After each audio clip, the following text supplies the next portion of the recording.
அஸ்ஸலாமு அலைக்கும் வரஹ்மத்துல்லாஹி வபரகாத்துஹ். அல்லாஹ் நேசிக்கிறான். அல்லாஹ் யாரை நேசிக்கிறான்? அல்லாஹுடைய தூதர் ஸல்லல்லாஹு அலைஹி வஸல்லம் இடத்திலே கேட்கப்பட்டது, அல்லாஹுடைய தூதரே, செயல்களில் அல்லாஹ் நேசிக்கக்கூடிய செயல்கள் எது? இந்த செயலை செய்தால் அல்லாஹ் அதை நேசிப்பான். அல்லாஹுடைய தூதர் சொன்னார்கள், தொழுகையை அதனுடைய நேரத்தில் நிறைவேற்றுதல் முதலாவது. அதை நாம் பார்த்து விட்டோம். அல்லாஹுடைய தூதரே, அதற்கு பிறகு எது?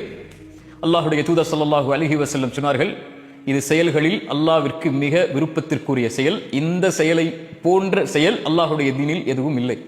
பிர்ருல் வாலிதைன், பெற்றோர்களிடத்தில் நல்ல முறையில் நன்மையோடு நடந்து கொள்ளுதல்.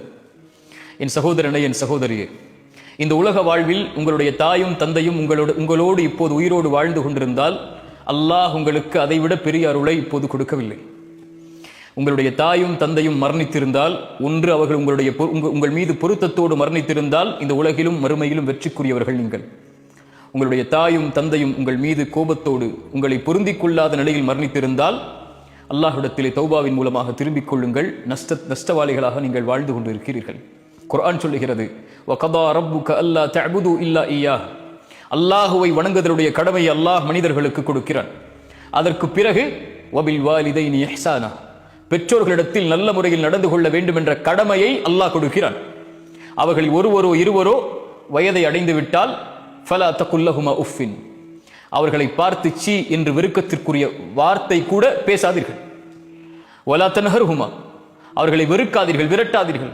வகுல்லஹுமா கௌலன் கரீமா, அவர்களிடத்திலே கண்ணியமோடு பேசுங்கள்.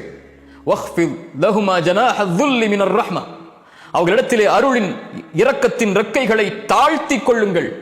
இதைவிட பெற்றோர்களிடத்தில் எப்படி நடந்து கொள்ள வேண்டும் என்று குர்ஆன் எப்படி விவரிக்க முடியும்?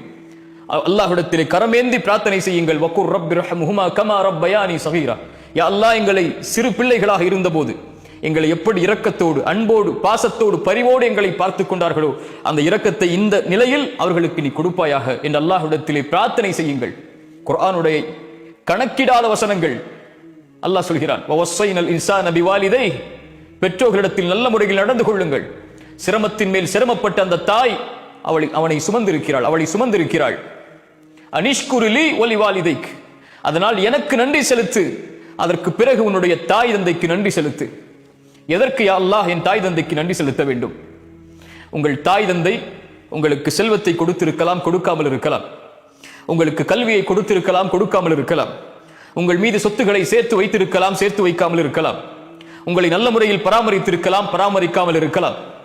ஆனால் உங்கள் தாய் தந்தைக்கு காலம் முழுவதும் அவர்களுக்கு அருகிலேயே இருந்து அவர்களுக்கு பணிவிடை செய்து செய்து செய்து செய்து நன்றியை நீங்கள் வெளிப்படுத்தி கொண்டே இருக்க வேண்டும் என்ற ஒரு செயல் உங்களுக்கு இருக்குமானால், எனக்கு இருக்குமானால், என் தாய் தந்தைக்கு நன்றி சொல்வதற்கு லா இலாஹ இல்லல்லாஹ் முஹம்மதுர் ரசூலுல்லாஹ் என்ற ஷஹாதத்தை மொழியக்கூடிய மகளாக அல்லாஹ் இவர்களின் மூலமாக நம்மை உருவாக்கியதுதான்.